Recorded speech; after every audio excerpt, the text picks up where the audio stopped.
नमस्कार दोस्तों, मैं हूं रोशन और आप देख रहे हैं जीके अफेयर्स यूट्यूब चैनल। दोस्तों, इस चैनल पे आपको प्रीवियस ईयर पेपर का डिस्कशन मिल जाता है, तो आप लोग जरूर इस चैनल को सब्सक्राइब करके बेल आइकन को प्रेस रखिए। दोस्तों, हम यहां पर टारगेट कर रहे हैं यूपीएससी प्रीलिम्स 2025 का, जिसमें हम मोस्ट इंपोर्टेंट क्वेश्चन को यहां पर एमसीक्यू फॉर्मेट में प्रैक्टिस करेंगे। तो ये लेक्चर नंबर दूसरा है। इससे पहले के लेक्चर नहीं देखे हैं तो देख लीजिए, प्लेलिस्ट में लेक्चर पड़ी होगी। और देखिए, हमारे टेलीग्राम चैनल से जुड़ सकते हैं पीडीएफ के लिए, जिसका लिंक नीचे डिस्क्रिप्शन में है। और आपके पास भी किसी एग्जाम का क्वेश्चन पेपर है तो gkafairs25@gmail.com पे भेज सकते हैं, ताकि हम उसको भी यहाँ पर डिस्कस कर सकें। तो देखिए, क्वेश्चन नंबर 4 है कि अटॉर्नी जनरल के बारे में आपको बताना है, यानी कि भारत के महान्यायवादी के बारे में आपको कथन बताना है। तो देखिए, he holds office for a period of 6 year or up to the age of 65 years. क्या अटॉर्नी जनरल के बारे में ये बातें बताई गई है? देखिए दोस्तों, एक बात ध्यान रखिएगा कि भारत के अटॉर्नी जनरल के बारे में जो अनुच्छेद है वो है अनुच्छेद 76, यानी कि आर्टिकल 76 में जिक्र किया गया है कि भारत का एक अटॉर्नी जनरल भी होगा, लेकिन उनका कोई भी फिक्स्ड टर्म जो है डिफाइन नहीं किया गया है इंडियन कॉन्स्टिट्यूशंस में। यानी कि ये कब तक जो है ऑफिस को होल्ड करेंगे, तो प्लीजर ऑफ द प्रेसिडेंट, यानी कि जब तक प्रेसिडेंट चाहे तब तक। तो देखिए, ये स्टेटमेंट हो चुका है गलत। अब देखिए, he shall resign when the union council of the minister dissolve. तो देखिए, यहाँ पर जो है attorney general of India resign when the union council of minister resign as he is appointed by it, he does not necessarily need to resign. तो देखिए, ये जरूरी नहीं है कि ये आपको यूनियन काउंसिल ऑफ मिनिस्टर के डिसॉल्व होने पे ये आपको जो है रिजाइन कर दें। तो ऐसा नहीं है, क्योंकि ये प्लेजर ऑफ प्रेसिडेंट के ऊपर निर्भर करते हैं, तो ये ऐसा जरूरी नहीं है। तो ये भी स्टेटमेंट हो चुका है यहाँ पर गलत। उसके देखिए, he can take part in the proceedings of the any parliamentary committee but can not become a member of any such committee. तो यहाँ पर बोला गया है, तो इसको देखिए हिंदी भी थोड़ा सा यहाँ पर हम कर लेते हैं। तो देखिए, वह किसी भी संसदीय समिति की कार्यवाही में भाग ले सकते हैं, लेकिन ऐसे किसी भी समिति के सदस्य नहीं बन सकते हैं। तो यहाँ पर कौन सा यहाँ पर करेक्ट है, कितने? तो देखिए, ये भी आपको हो चुका है गलत। क्यों? क्योंकि जो है यहाँ पर ध्यान रखिएगा, आर्टिकल जो है यहाँ पर 88 बोलता है, अनुच्छेद 88 बोलता है इंडियन कॉन्स्टिट्यूशन का, कि अटॉर्नी जनरल जो होते हैं can become a member of the parliamentary committee, यानी कि मेंबर बन सकते हैं लेकिन वोट नहीं कर सकते हैं। यानी कि देखिए, कार्यवाही में भाग ले सकते हैं, मेंबर भी बन सकते हैं, लेकिन वोट नहीं कर सकते, वोटिंग में भाग नहीं लेते हैं। तो देखिए, यहाँ पर तीनों हो चुका है गलत। तो इस तरह से none of the above statement are correct. तो इस तरह से इसका आंसर जो है यहाँ पर डी होगा। तो इस तरह से थोड़ा सा इसको ध्यान रखिएगा, कोई भी इसमें ऑप्शन सही नहीं है। अब देखिए, यहाँ पर जो यहाँ पर मेंशन है part 4 of the Indian constitution, यानी कि भाग 4। अब देखिए, भाग 4 जो है यहाँ पर ध्यान रखिएगा, कितने से कितने अनुच्छेद है, तो अनुच्छेद 36 से लेके 51 तक है। क्या है? डीपीएसपी, यानी कि directive principle of state policy, राज्य के नीति निर्देशक तत्व यहाँ पर मौजूद हैं इसमें, इसको ध्यान रखिएगा। तो इसमें जो है क्या करता है, देखिए, अब इसमें ऑप्शन पढ़िए, separation of judiciary from the legislator. तो यहाँ पर जो है ये गलत है। Separation of judiciary from executive, separation of legislature from the executive, separation of judiciary legislator and executive. तो देखिए, यहाँ पर आर्टिकल 50 की हम बात करते हैं, आर्टिकल 50 यानी कि अनुच्छेद 50 बात करते हैं, जो कि यहाँ पर इसी में आएगा, इसके बीच में। तो 50 है, जो कि क्या करता है, separation of judiciary from the executive, यानी कि न्यायपालिका को कार्यपालिका से अलग करना। जी हाँ, तो स्टेटमेंट बी इसका सही होगा।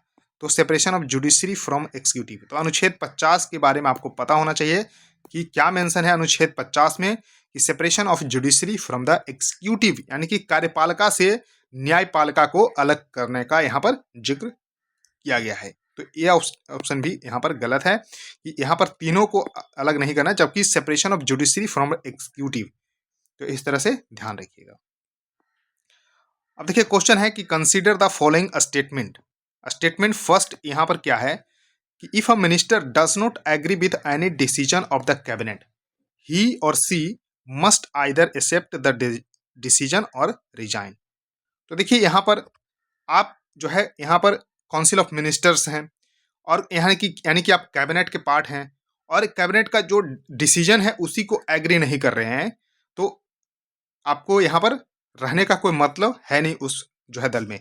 यानी कि आपको डिसीजन को या तो एक्सेप्ट करना पड़ता है या फिर रिजाइन करना पड़ता है।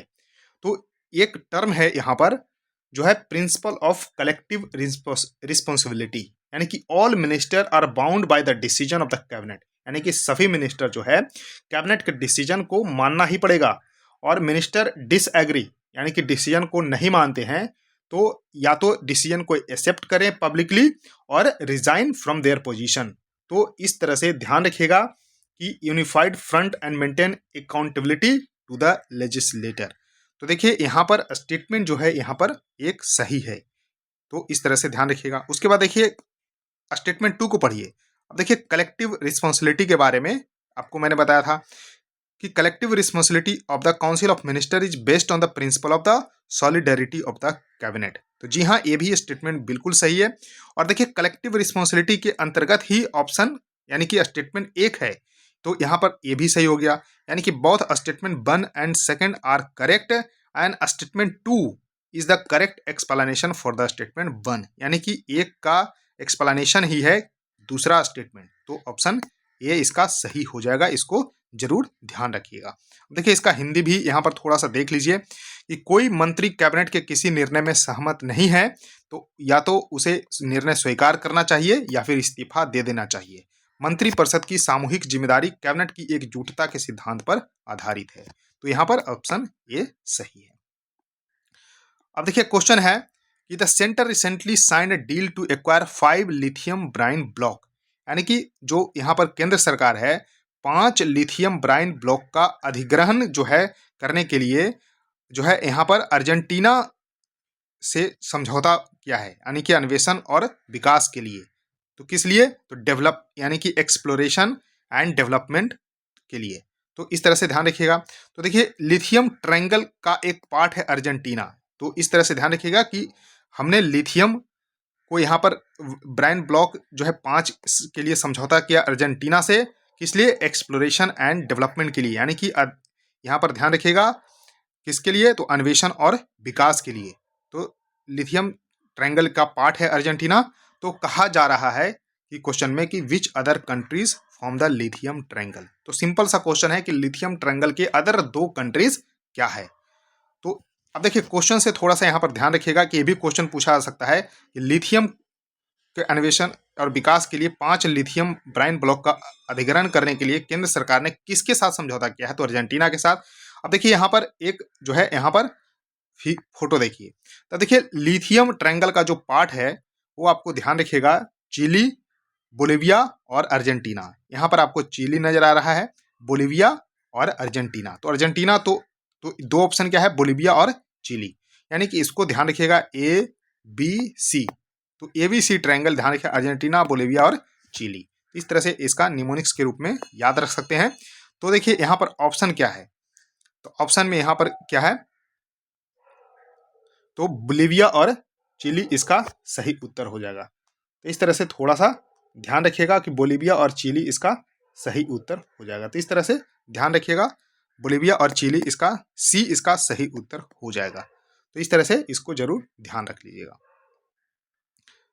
तो दोस्तों इस वीडियो में इतना ही। छोटे छोटे वीडियो लाया करेंगे आप लोगों के लिए ताकि आप प्रैक्टिस अच्छे से कर सकें। वीडियो को लाइक करिए, शेयर करिए अपने दोस्तों के साथ और चैनल को भी सब्सक्राइब कर लीजिए। सो थैंक यू दोस्तों, इस वीडियो में इतना ही। धन्यवाद।